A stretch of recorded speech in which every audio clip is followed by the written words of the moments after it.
Bonjour, je suis Saint-Ov Benjo, porte-parole de la direction de la diplomatie nationale d'Israël, ici pour vous fournir des mises à jour quotidiennes et des nouvelles en français. Après 128 jours en captivité du Hamas, Fernando Simón Marman et Norberto Luis Har ont été rescapés.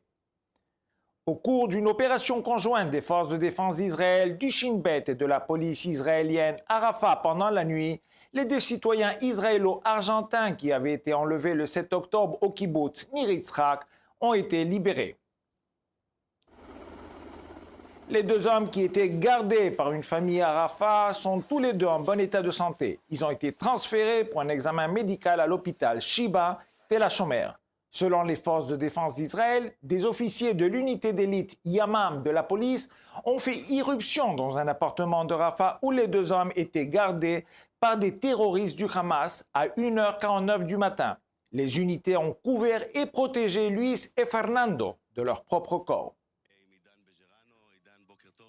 Le beau-fils de Luis, Idan Bejerano, a déclaré aux médias qu'ils avaient été informés à 3h30 du matin de la libération de leurs proches qui leur manquaient beaucoup. Nous ont dit « Nous les avons, venez vite, le plus tôt possible ». Idan a déclaré que lorsqu'ils ont rencontré Luis, il était clair qu'il avait vécu une période difficile pendant les 128 jours de captivité du Hamas.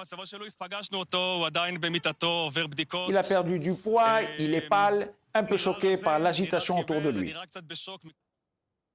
Le Hamas retient toujours 134 otages en captivité. Israël fera tout ce qui est en son pouvoir pour les ramener en toute sécurité et les réunir avec leurs proches en Israël. Israël salue tous ceux qui ont ramené Fernando et Luis à la maison lors d'une opération de sauvetage audacieuse. Cette opération de sauvetage réussit au lieu et au moment où le débat médiatique sur la nécessité de la prise de contrôle de Rafah par Israël s'intensifie. Avant l'annonce du sauvetage, le Premier ministre Netanyahou a accordé une interview à Fox News dans laquelle il a déclaré Prime Minister Benjamin Netanyahu, welcome to Fox News Sunday, sir. Thank you. Good to be with you, Sharon. Let's start there where Ben l'éradication du Hamas ou le retour des otages, la question est si nous pouvons obtenir les deux à la fois.